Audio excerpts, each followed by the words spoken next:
Hello, everyone. Nangedev, Marcos Latutu. I should be able to read something else here, but I can't.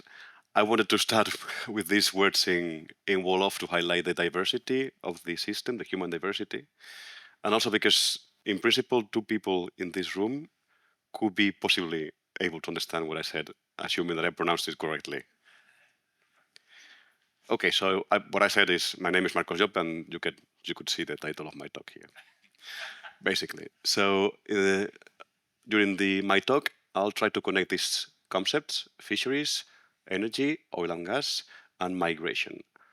I'll describe the system through a series of images so it's more engaging. And I'll give you a positive example and a window of opportunity to improve the management of this social and ecological system and some barriers I also found. Much of this is based on perception and personal experience. And in fact, this has been published last week as a Stories from the Frontline paper. And these are my co-authors, Sandra, Kloff, and Babacar Diop, who many of you met in Gran Canaria. Okay, the Sahel. This is a buffer zone between the Sahara Desert and the savanna and the forests in the south. And I'll focus on this region here, along the coast of Mauritania and Senegal, or the region of Saint Louis. And I would like you to check the distance between this region and the Canary Islands, because I'll come back to this later. In contrast to the arid land, the ocean is very productive because we are within one of the eastern boundary upwelling systems, and we have seen this earlier today. And as I said, I'll use pictures to describe the social and ecological system. And I'm doing this because in Africa, it's very common to use storytelling to convey knowledge. And I've seen this in many conferences, well, not many, in one conference or a couple of conferences in Africa. So once upon a time, there was a social and ecological system in the region of Saint Louis that was very productive and healthy and supported 200,000 in population. In fact, 90% of the population of Saint Louis relied on fishing for income. In the 70s and 80s, the balance of the whole environment was changed by the droughts, severe droughts that happen in the system. And to prevent or to anticipate more drought periods, they built this Jama Dam here. And that was the first thing that changed the system because it affected flood precision farming and agriculture.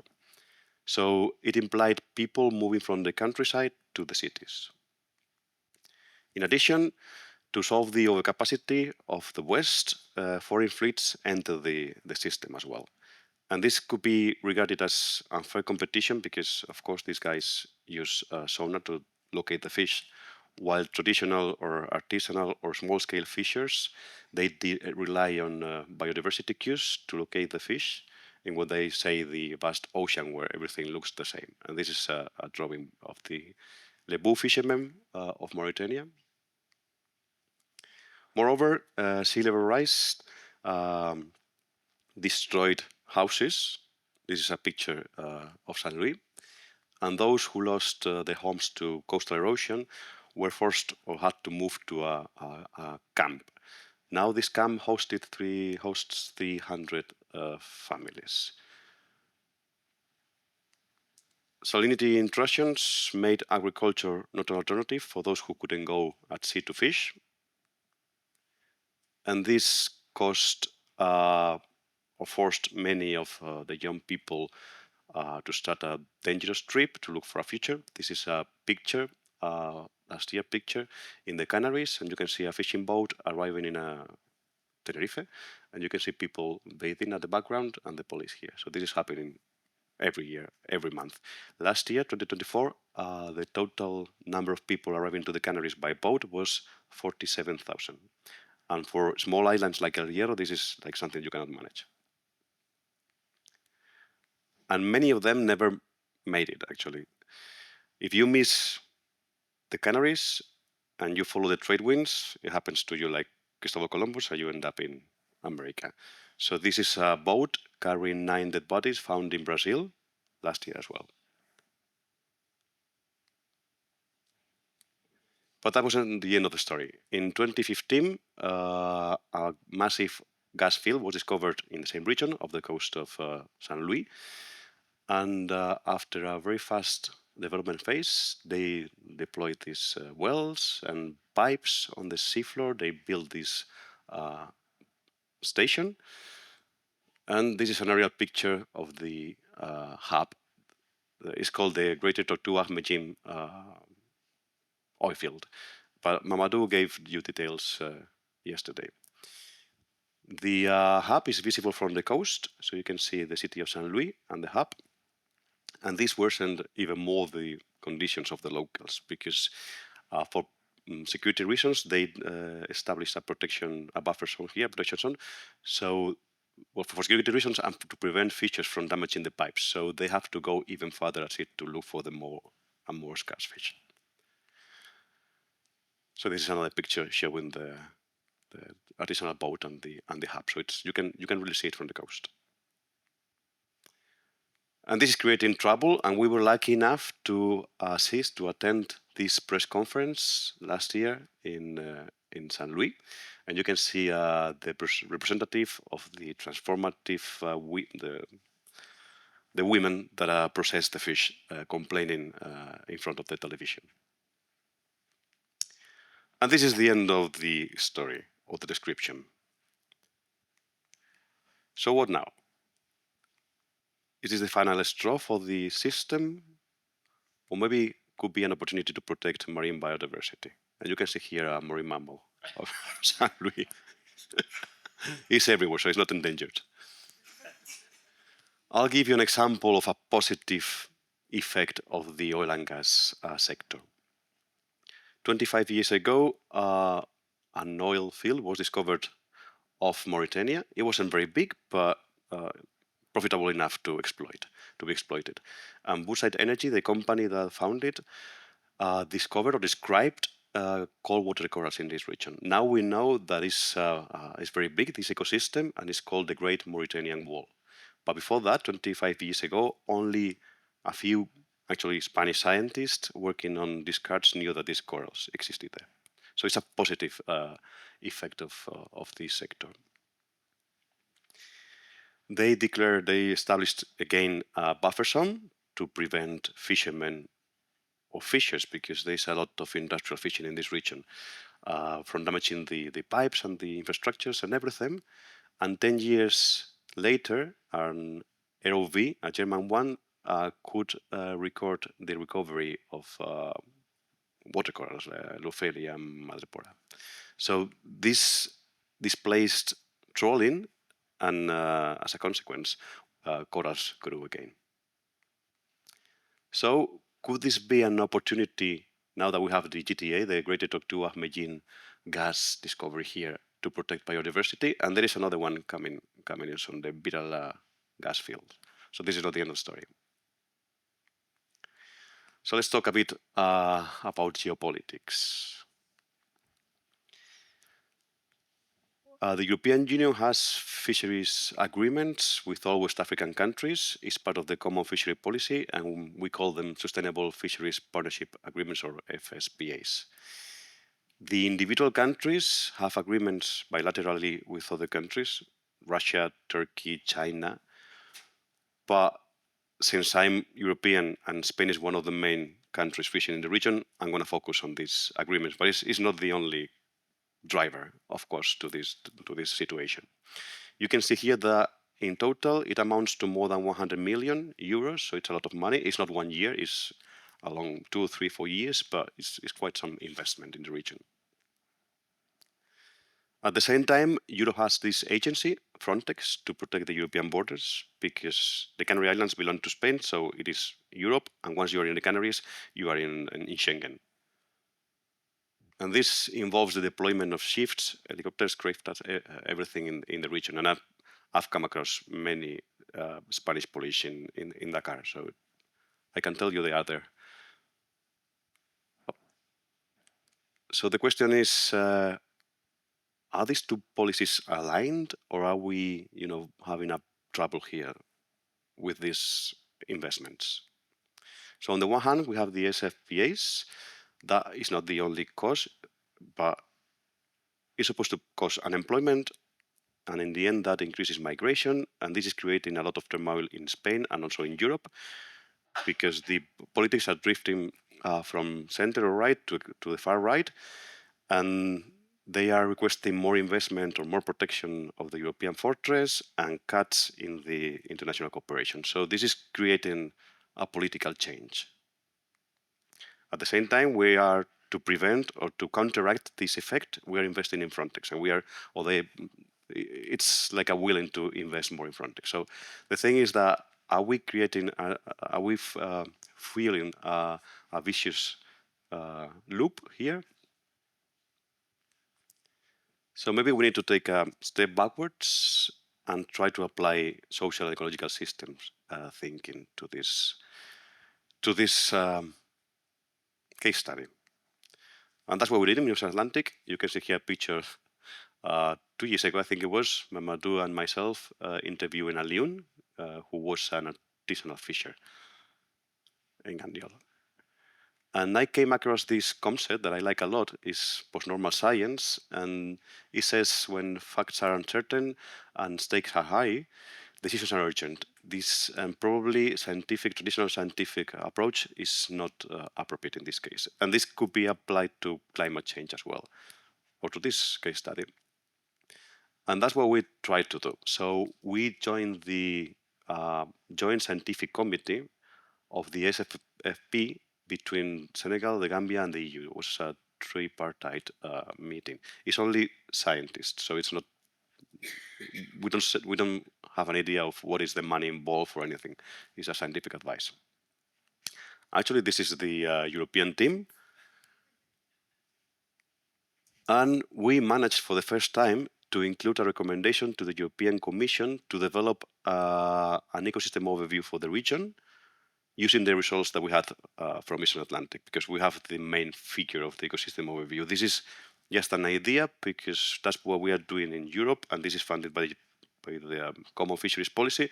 So why not, if these fishing agreements are within or under the framework of the fisheries policy in Europe? So the recommendation is written, and it's ecosystem overview.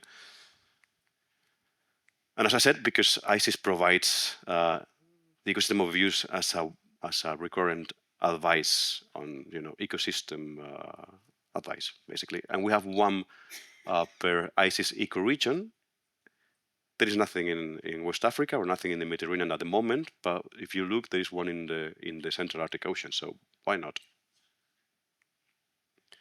And to give you an overview of what an overview is, this is an infographic for the Baltic Sea. So it tries to combine all the pressures and emerging issues and the state of the ecosystem in a way that managers can make decisions more from a holistic perspective, basically.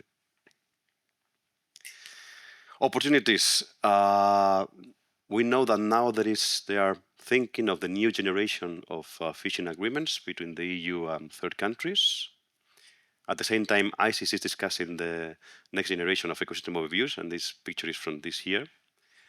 And both the Commission and FAO are ICES advice requesters. So this could be a venue, and we suggested that this could be an option. I don't know how feasible it is, but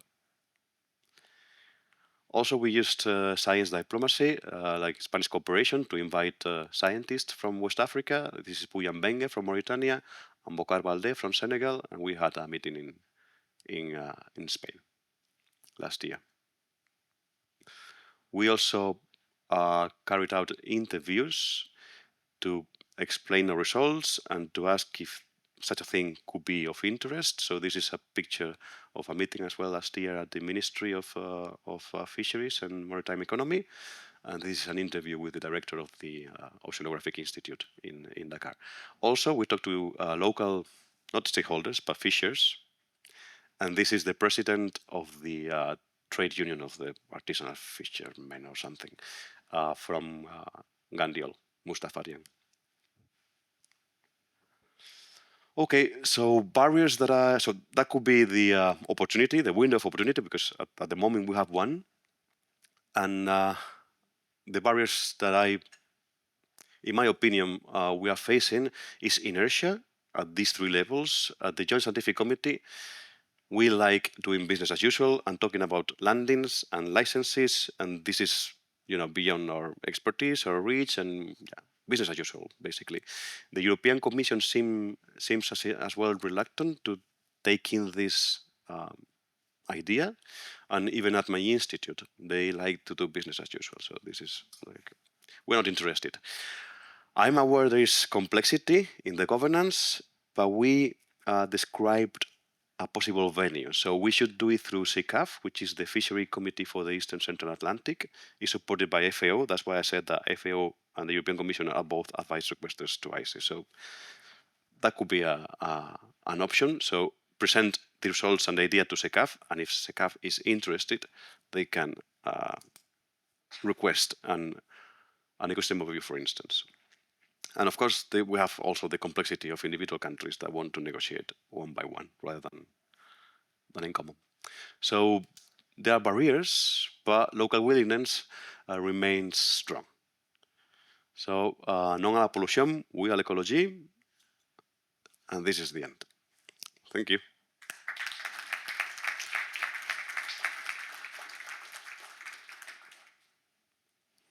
And you can see here as well, Mari and Babacar. Well, thanks a lot, Marcos, and really excellent example of the power of storytelling. Thanks a lot for that. Are there any questions around the room or any comments? If not, well, Mary has one, yeah. Yes.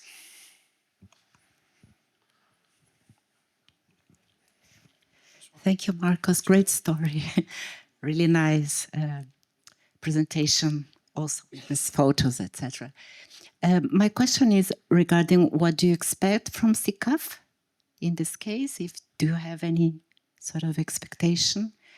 And also just letting you know, the SICAF was part of our stakeholders in the South Mid-Atlantic Reach, so they participated there.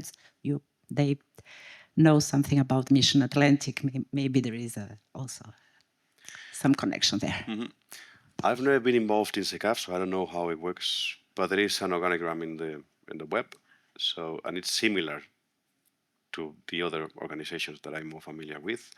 So the idea would be to our representatives that we have, probably, to present this idea to a committee that they have, and that this committee, if they are interested, adopt the idea and ask for an ecosystem overview. The European Commission could fund this product because there is money in the agreements, and if we want to align our policies and be a bit more clever, I think that could be something to be funded. That's how I see the role of SICAF, that they ask for this product to be developed, not us going there and telling them you should do this, but through SICAF, so the organization that is responsible for the management of the resources in the region. Patricio, please. Yeah, well, thanks, Marcos. I think I've seen the presentation before in a different form, maybe at the UN Decade some time ago. Yes, yeah, it was very nice and very effective indeed, and probably it should be the standard in the way we should communicate to the general public and the policymakers, because pictures, they get it, and then linked to stories and impact. I think there is a lot of scientific knowledge that actually are behind these pictures. And then going to SICAF, because I think we had contacts with at some point with the FAO, and we had, can't remember the name, Tamara maybe, someone sitting in our advisory board, and we invited her also to be part of this end user focus group at ICES. Can't remember if she was there or she was only online, but she was requesting basically maps to support their assessment at FAO. And at that time, we agreed that you will be in contact with them to provide some of those maps, so check if the conditions are right. So in some sense, the door there is already open. They're probably waiting for us. And if I may interject as well, I think that what you showed here is a very sad example of how we in the EU and other countries invest in something, in this case buying fishing rights, and then for our subsidized fleets, and that we destroy the livelihood and lives of local people. in this area, which then creates another problem, which sort of comes back and bites us in the ass. And I think it's just very tragic. And it came to think of a very similar parallel that occurred maybe some 10, 15 years in the Horn of Africa, where we had these problems of pirates in Somalia and other. And these were essentially fishermen that's been deprived of their livelihood because just completely fished out that area by EU fleets and other fleets. So what else could they do? So they started going after commercial ships, in which case EU had to invest, and countries all over the world had to invest massive amount of money taking their warships, patrolling these waters. So what just financially, then that was a very bad bargain. And of course, human-wise, it's a very sad tragedy for. So I was just wondering, have you brought this story forward to Frontex, for instance, or politicians to show that, well, there is this socio-ecological systems, Yeah. and hey guys, we see this thing being repeated again and again and again. It's a very good example because it's very parallel to what's happening here. As Patricia said, I presented this in 5 minutes at the Gijón conference, but it's difficult to trigger the system always, and we are trying to get an interview with the European Commission to present this more carefully. A good friend of mine is a bodyguard to the von der Leyen, so I could talk to him. Okay, but Frontex, no, Frontex, we didn't. Exactly. We never thought of approaching Frontex at this stage. Anyway, let's try to reach out here, I think.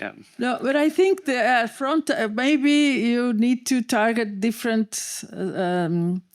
sectors in the Commission, not just the most obvious ones, the fishing, the ones that have these fishing contracts, but others like those that also have the consequences for these bad policies. Because I'm not sure they see it, they see this connection so easily. So maybe you can target others in the future. We've never considered contacting Frontex, to be honest. I would like to see that the money spent on us buying fishing quotas in Mauritania and Senegal versus the amount of money we spend on Frontex and the all social problems that is creating. I'm sure that it's a very easy calculation with but yeah. It would be interesting to put it also, not only also in monetary terms. It's usually persuasive for politicians. Well, of course, they will say something. I had this conversation, but just without any of these. They say, well, if we don't do it, others will come and do it. So China and Russia and all these things. So this is very often the excuse. So this will not stop the fishermen being without fish because others. Then let's buy the rice and don't use them. Yeah. Anyway, I think we could take some of these aspects up in the general discussion because it's quite interesting and very relevant. But for now, I think we can. Well, thanks a lot, Marcos. And of course, thanks a lot to everybody engaged in that case study.